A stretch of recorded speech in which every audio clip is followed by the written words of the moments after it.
Shri Kodikunnil Suresh M P നമ്മോടൊപ്പം telephone ലൈനിൽ ചേരുകയാണ്. ശ്രീ കൊടിക്കുന്നിൽ സുരേഷ്, ഒരുപക്ഷെ താങ്കൾക്ക് വ്യക്തിപരമായി അത്രമേൽ അടുപ്പമുള്ള ഒരു നേതാവ് കൂടിയാണ് മൻമോഹൻ സിംഗ്. എങ്ങനെയാണ് അദ്ദേഹത്തെ ഓർത്തെടുക്കുന്നത്? അതെ അതെ, കാരണം മൻമോഹൻ സിംഗിന്റെ നിര്യാണ വാർത്ത വളരെ വേദനയോടും അതീവ ദുഃഖത്തോടും കൂടിയാണ് ഞങ്ങൾ കൈക്കണ്ടി വന്നത്. മഹാത്മാഗാന്ധി ഇന്ത്യൻ നാഷണൽ കോൺഗ്രസ് പ്രസിഡന്റായതിന്റെ 100ാം വാർഷികം ഇന്ന് ഇവിടെ അതിന്റെ ഭാഗമായി വർക്കിംഗ് കമ്മിറ്റി ചേർന്നു. ആ പഴയ ലെഗസി ഞങ്ങൾ ഇന്ന് അത് നമ്മുടെ ഇന്ത്യയിലെ ജനകോടികളുടെ ശ്രദ്ധയിൽ കൊണ്ടുവരികയായിരുന്നു.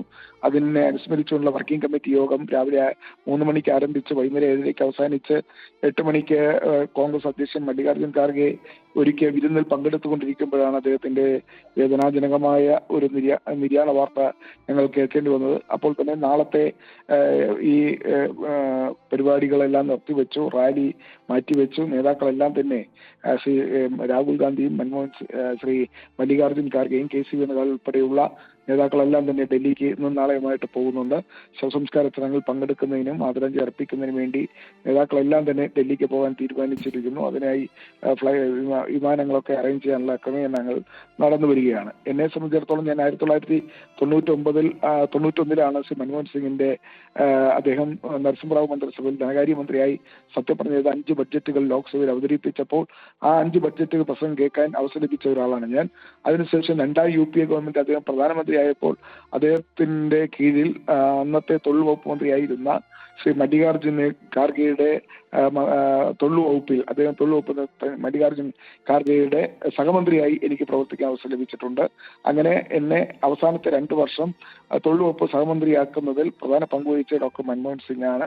അദ്ദേഹത്തോട് എനിക്കുള്ള ആ കടപ്പാട് നന്ദി ഞാൻ എക്കാലത്തും എൻ്റെ മനസ്സിൽ സൂക്ഷിച്ചിട്ടുണ്ട്. അദ്ദേഹം ഒരുപാട് ഫ്രീഡം, സഹായം, ഞങ്ങളെയൊക്കെ ഒരുപാട് പ്രോത്സാഹിപ്പിക്കുന്ന ഒരു പ്രധാനമന്ത്രിയായിരുന്നു. ചെറുപ്പക്കാർക്ക് ഒരുപാട് അവസരങ്ങൾ നൽകിയ പ്രധാനമന്ത്രിയാണ് അദ്ദേഹം. 5 ബഡ്ജറ്റുകൾ അവതരിപ്പിച്ചത് ഇന്ത്യയുടെ സാമ്പത്തിക രംഗത്തെ വലിയ കുതിപ്പിന് തകർന്നു കഴിഞ്ഞ ഇന്ത്യൻ സമ്പദ് വ്യവസ്ഥയെ തിരിച്ചു കൊണ്ടുവരാനും ലോക രാജ്യങ്ങൾക്കൊപ്പം ഇന്ത്യയുടെ സമ്പദ് വ്യവസ്ഥയെ ഉയർത്തിക്കൊണ്ടുവരാനും ഉദാഹരണവൽക്കരണത്തിലൂടെ മാത്രമേ നമ്മുടെ രാജ്യത്തെ സമ്പദ് വ്യവസ്ഥയിൽ അഴിച്ചുപണി നടത്തിയാൽ മാത്രമേ മറ്റ് വികസിത രാജ്യങ്ങൾക്കൊപ്പം മുന്നേറാൻ കഴിയുകയുള്ളൂ എന്ന് മനസ്സിലാക്കിയ PV നരസിംഹറാവു പ്രധാനമന്ത്രി, അദ്ദേഹം കണ്ടെത്തിയ റിസർവ് ബാങ്കിന്റെ ഗവർണറായിരുന്ന, ധനകാര്യ കമ്മീഷൻ ചെയർമാനായിരുന്ന, ലോകത്തെ ഏറ്റവും അറിയപ്പെടുന്ന ധനതത്വ ശാസ്ത്രജ്ഞനായിരുന്ന, ഇക്കണോമിസ്റ്റ് ആയിരുന്ന മൻമോഹൻ സിംഗിനെയാണ് ഇന്ത്യയുടെ ധനകാര്യമന്ത്രിയായി അദ്ദേഹം മന്ത്രിസഭയിൽ നിയമിച്ചത്. അങ്ങനെ അദ്ദേഹം ധനകാര്യമന്ത്രിയായി വന്ന് അവതരിപ്പിച്ച 5 ബഡ്ജറ്റുകളിലൂടെയാണ് ലോകത്തിനാകമാനം മാതൃകയായ ഒരു സാമ്പത്തിക സ്ഥിരതയുള്ളൊരു സാമ്പത്തിക രംഗം ഇന്ത്യയിൽ ഉണ്ടായത്. നമ്മുടെ സമ്പദ് വ്യവസ്ഥ വളർന്നത്, നമ്മുടെ എല്ലാ മേഖലയിലും വളർച്ചയുണ്ടായത്. ഈ ലോകത്തെ പല രാജ്യങ്ങളെ സമ്പദ് വ്യവസ്ഥ തകർന്നപ്പോൾ, അമേരിക്ക അടക്കം സാമ്പത്തിക രംഗത്ത് കൂപ്പുകുത്തിയപ്പോൾ ഇന്ത്യ ഇന്നും സുദൃഢമായ സമ്പദ് വ്യവസ്ഥയിലൂടെ മുന്നോട്ട് പോകുന്നതിന് കാരണം മൻമോഹൻ സിംഗിന്റെ ധനകാര്യ മാനേജ്മെന്റ്, അദ്ദേഹം സമ്പദ് വ്യവസ്ഥയിൽ വരുത്തിയ മാറ്റങ്ങൾ മറ്റ് രാജ്യങ്ങൾ വ്യത്യസ്തമായ ഒരു മാറ്റം ഇവിടെ കൊണ്ടുവന്നതുകൊണ്ടാണ്. അതുകൊണ്ട് തന്നെ മൻമോഹൻ സിംഗിനെ നമുക്ക് ഒരിക്കലും മറക്കാൻ കഴിയില്ല. ആരെന്തൊക്കെ കുറ്റങ്ങൾ പറഞ്ഞാലും മൻമോഹൻ സിംഗിന്റെ ഉദാരവൽക്കരണവും സാമ്പത്തിക രംഗത്തെ പരിഷ്കാരങ്ങളുമാണ് ഇന്ത്യയെ ഈ ഒരു വലിയ കുതിച്ചുചാട്ടം തയ്യാറാക്കിയത്. 23ാം നൂറ്റാണ്ടിലേക്ക് നമുക്ക് പോകാൻ കഴിഞ്ഞത്, ഏറ്റവും വലിയ സാമ്പത്തിക ശക്തിയായി നമുക്ക് വളരാൻ കഴിഞ്ഞത് മൻമോഹൻ സിംഗ് എന്ന സാമ്പത്തിക വിദഗ്ധനിലൂടെയാണ് എന്നുള്ളതാണ്. 10 വർഷത്തെ പ്രധാനമന്ത്രി പദത്തിലൂടെ അദ്ദേഹം അഴിമതി രഹിതമായ ഒരു ഭരണം കാഴ്ചവെച്ചു. അതോടൊപ്പം തന്നെ പ്രതിപക്ഷം ഒരുപാട് അദ്ദേഹത്തെ വേട്ടയാടി എങ്കിൽ പോലും അദ്ദേഹം അതൊന്നും കൂസാതെ മുന്നോട്ട് പോയി എന്നുള്ളതാണ് ഏറ്റവും പ്രത്യേകത. തീർച്ചയായും അദ്ദേഹം ബഡ്ജറ്റ് അവതരിപ്പിക്കുമ്പോൾ പാർലമെന്റിൽ, ലോക്സഭയിൽ പ്രതിപക്ഷ നേതാവായിരുന്ന വാജ്പേയി, അതോടൊപ്പം തന്നെ ഉപനേതാവായിരുന്ന LK അഡ്വാനി, CPM നേതാവ് സോമനാഥ് ചാറ്റർജി, CPI നേതാവ് ഇന്ദ്രജിത് ഗുപ്ത, രാംവിലാസ് പാസ്വാൻ, ജോർജ് ഫെർണാണ്ടസ് ഉൾപ്പെടെയുള്ള പ്രതിപക്ഷ നേതാക്കളെല്ലാം തന്നെ അദ്ദേഹത്തെ വിമർശിച്ചു.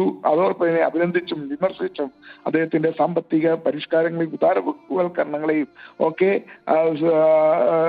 അഭിനന്ദിക്കുകയും വിമർശിക്കുകയും ചെയ്ത രംഗങ്ങൾ ഞാൻ ഓർക്കുകയാണ്. എല്ലാ കാര്യങ്ങളിലും വളരെ മനോഹരമായ മറുപടി പ്രതിപക്ഷത്തിന് നൽകിക്കൊണ്ട് അദ്ദേഹം പ്രതിപക്ഷത്തിന്റെ കൂടി വിശ്വാസത്തിലെടുക്കാൻ ശ്രമിച്ചിട്ടുണ്ട്. പ്രതിപക്ഷത്തെ കൂടി കൺവിൻസ് ചെയ്യാൻ അദ്ദേഹം ശ്രമിച്ചിട്ടുണ്ട്. അദ്ദേഹം ചർച്ചകളിലുടനീളം സഭയിൽ ഹാജരായിരുന്നു. അതോടൊപ്പം തന്നെ പ്രതിപക്ഷ നേതാക്കൾ പറയുന്ന എല്ലാ കാര്യങ്ങളും കേട്ടിട്ട് അതിന് കൃത്യമായ മറുപടികൾ, വിമർശനങ്ങൾക്ക് മറുപടി പറയുന്ന ഇന്നത്തെ രീതിയല്ല. അന്ന് വളരെ പൊളൈറ്റായിട്ട് ഇന്നത്തെ എന്ന് വെച്ചാൽ ഒരു അരഗന്റ് ആയിട്ടുള്ള മറുപടികളാണ് നമുക്ക് കേൾക്കാൻ കഴിയുക. മൻമോഹൻ സിംഗിന് ശേഷം പല ധനകാര്യമന്ത്രിമാരും ബഡ്ജറ്റ് അവതരിപ്പിച്ച കേൾക്കാൻ എനിക്ക് അവസരം ലഭിച്ചിട്ടുണ്ട്. പക്ഷേ മൻമോഹൻ സിംഗ് അവതരിപ്പിച്ച ബഡ്ജറ്റ് അവതരണം, 5 ബഡ്ജറ്റുകൾ അവതരിപ്പിച്ചപ്പോൾ ആ അവതരണത്തിന് തന്നെ പ്രത്യേകമായ ശൈലിയുണ്ട്. ആ അവതരണം തന്നെ വളരെയധികം കേൾക്കാൻ ഇഷ്ടമുള്ളതായിരുന്നു. അങ്ങനെ പ്രതിപക്ഷത്തെയും കൂടി ചിരിപ്പിച്ചും ചിന്തിപ്പിച്ചും മാത്രമല്ല ശ്രീ കൊടിക്കുന്നിൽ സുരേഷ്, നമ്മളിപ്പോഴും പാർലമെന്റിലൊക്കെ ഇത്രയും ബഹളവും ഇതൊക്കെ കാണുമ്പോൾ ആണവക്കരാറിന്റെ ആ സമയത്തൊക്കെ അവിശ്വാസം കൊണ്ടുവരുന്ന ആ സമയത്തൊക്കെയും എത്ര സൗമ്യനായാണ് അപ്പോഴും മൻമോഹൻ സിംഗ് അക്ഷോഭ്യനായി അവിടെ ഇരിക്കുന്നതാണ് നമ്മൾ കണ്ടിരുന്നത്. ആ ദൃശ്യങ്ങളൊക്കെ ഇപ്പോഴും നമ്മുടെ ഓർമ്മയിലുള്ളതാണ്. തീർച്ചയായിട്ടും അതാണ് മൻമോഹൻ സിംഗിന്റെ സവിശേഷമായ പ്രത്യേകത. വിമർശനങ്ങളെ അദ്ദേഹം വളരെ സഹിഷ്ണുതയോടുകൂടി കേൾക്കുമായിരുന്നു. മാത്രവുമല്ല പ്രതിപക്ഷ നേതാക്കളെ അങ്ങേയറ്റം ബഹുമാനിക്കുകയും ആദരിക്കുകയും ചെയ്യുമായിരുന്നു. അവർ പറയുന്നത് കേൾക്കാൻ അവർക്ക് അവസരം കൊടുക്കുമായിരുന്നു. ഇന്നത്തെ പോലെ ഇന്നിപ്പോ പ്രതിപക്ഷ നേതാവ് എണീറ്റ് നിന്നാൽ പോലും അവസരം കൊടുക്കാറില്ല. പ്രതിപക്ഷ നേതാക്കൾ ആരെങ്കിലും എണീറ്റ് ഒരു ചോദ്യം ചോദിക്കുകയോ അല്ലെങ്കിൽ ഒരു ക്ലാരിഫിക്കേഷൻ ചോദിക്കുകയോ ചെയ്താൽ ചെയർ അനുവദിക്കില്ല, മന്ത്രിമാർ തന്നെ തയ്യാറാവത്തില്ല, പ്രധാനമന്ത്രി പോലും അതിന് തയ്യാറാകത്തില്ല, ഈൽഡ് ചെയ്യത്തില്ല. എന്നാൽ മൻമോഹൻ സിംഗ് അങ്ങനെയല്ലായിരുന്നു. ഞാൻ നേരത്തെ പറഞ്ഞ പ്രതിപക്ഷ നേതാക്കന്മാർ എപ്പോൾ എണീറ്റാലും അദ്ദേഹം അപ്പോൾ തന്നെ അദ്ദേഹത്തിന്റെ സീറ്റിലിരിക്കും, അവർക്ക് പറയാനുള്ള അവസരം കൊടുക്കും. അത് കേട്ടതിന് ശേഷം അദ്ദേഹം കൃത്യമായി മറുപടി കൊടുത്ത് അത് അവരെ തൃപ്തിപ്പെടുത്തുന്ന കാഴ്ചയെ കാണാൻ കഴിഞ്ഞിട്ടുണ്ട്. അതാണ് ഞാൻ പറഞ്ഞത്, 5 ബഡ്ജറ്റുകൾ അതൊരു ചരിത്ര സംഭവമാണ്. അതുപോലെ ഒരു ബഡ്ജറ്റ് അവതരണം ലോക്സഭയിൽ നടന്നിട്ടുണ്ടോ എന്ന് പോലും എനിക്കറിയില്ല. അതിനുശേഷം ഞാൻ ഒരുപാട് ധനകാര്യമന്ത്രിമാരുടെ ബഡ്ജറ്റ് അവതരണം ഞാൻ കേട്ടിട്ടുണ്ട്. പക്ഷേ ഇന്നത്തെ ധനകാര്യമന്ത്രിയുടെ ബഡ്ജറ്റ് അവതരണവും നമുക്ക് കഴിഞ്ഞ 5 വർഷം കേട്ടു, ഇപ്പോഴും കേട്ടുകൊണ്ടിരിക്കുന്നു. പക്ഷെ അതിൽ നിന്നൊക്കെ എത്രയോ വ്യത്യസ്തമായ ഒരു അനുഭവമാണ് മൻമോഹൻ സിംഗിൽ നിന്ന് ഉണ്ടായിട്ടുള്ളത് എന്ന് ഈ അവസരത്തിൽ എടുത്തു പറയേണ്ടതാണ്. എന്തായാലും മൻമോഹൻ സിംഗിന്റെ വിയോഗം നമ്മുടെ രാജ്യത്തിന് കനത്ത നഷ്ടമാണ്. മൻമോഹൻ സിംഗ് എന്ന വ്യക്തിത്വം അദ്ദേഹത്തിന്റെ അദ്ദേഹം നമ്മളിൽ നിന്ന് വിടവാങ്ങുന്നുവെങ്കിലും അദ്ദേഹം ഈ രാജ്യത്തിന്റെ സാമ്പത്തിക രംഗത്ത് വരുത്തിയ മാറ്റങ്ങളിലൂടെ രാജ്യം ഇന്ന് ഒരു സാമ്പത്തിക ശക്തിയായി, ലോകത്ത് ഒരു സാമ്പത്തിക ശക്തിയായി വളരുവാൻ അദ്ദേഹമാണ് സംഭാവന നൽകിയത്. നമുക്കറിയാം, നോട്ട് നിരോധനം വന്നപ്പോൾ അദ്ദേഹം നടത്തിയ സംഘടിത കൊള്ള എന്നാണ് അദ്ദേഹം അതിനെ വിശേഷിപ്പിച്ചത്. ഒന്നാം നരേന്ദ്രമോദി സർക്കാർ നോട്ട് നിരോധനം കൊണ്ടുവന്നപ്പോൾ അതിനെതിരെ ശക്തമായ വിമർശനം നടത്തി. ആ വിമർശനത്തിൽ അദ്ദേഹം ഉയർത്തിയ ഒരു സെന്റൻസ് ആണ് ഇതൊരു ഓർഗനൈസ്ഡ് ലൂട്ടിംഗ് എന്നാണ് അദ്ദേഹം ആ സെന്റൻസ് പൂർത്തിയാക്കിയത്. It's A organised looting. അത് നമ്മുടെ ഇന്നും പാർലമെന്ററി അദ്ദേഹത്തിന്റെ ആ പദപ്രയോഗം ആ നോട്ട് നിരോധനവുമായി അതിൽ കൂടുതലായി ഒന്നും അതിനെക്കുറിച്ച് വിശേഷിപ്പിക്കാനില്ല എന്നുള്ളതാണ്. ഇറ്റ്സ് എ ഓർഗനൈസ്ഡ് ലൂട്ടിംഗ് എന്ന് പറഞ്ഞ ആ വേർഡ് അത് ഇന്നത്തെ പ്രധാനമന്ത്രിക്കും ധനകാര്യമന്ത്രിക്കൊന്നും ഇഷ്ടപ്പെട്ടില്ലെങ്കിലും അദ്ദേഹം പറഞ്ഞ വാക്ക് അന്വർത്ഥമായി എന്നുള്ളത് അത് വളരെ അദ്ദേഹം അളന്നു കുറിച്ചാണ് ആ വിരോധനത്തെ കുറിച്ച് ഒറ്റ വാക്കിൽ അദ്ദേഹം പറഞ്ഞത് ഇസ് ഓർഗനൈസ്ഡ് ലൂട്ടിംഗ്. അതാണ് മൻമോഹൻ സിംഗ് എന്ന് ഇവിടെ എടുത്തു പറയാൻ ഞാൻ ആഗ്രഹിക്കുകയാണ്. ശ്രീ കൊടിക്കുന്നിൽ, സംസ്കാര ചടങ്ങുകളൊക്കെ സംബന്ധിച്ച് ഒരു വ്യക്തത വന്നിട്ടുണ്ടോ? അത് തീരുമാനമായിട്ടുണ്ടോ? ഇല്ല, ഇതുവരെയും ശവസംസ്കാരത്തെ കുറിച്ചുള്ള വ്യക്തത വന്നിട്ടില്ല.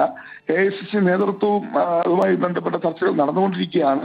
ഇന്ന് രാത്രിയോടെ നാളെയോട് അതിനെക്കുറിച്ചുള്ള വിശദാംശങ്ങൾ ലഭിക്കുമെന്നാണ് മനസ്സിലാക്കുന്നത്. വളരെ നന്ദി. താങ്കൾ ദില്ലിയിലേക്ക് പോകാനുള്ള ഒരുക്കത്തിലാണെന്ന് എനിക്കറിയാം. ഈ അവസരത്തിൽ മൻമോഹൻ സിംഗിനെ ഓർത്തെടുക്കുകയായിരുന്നു ശ്രീ കൊടിക്കുന്നിൽ സുരേഷ്.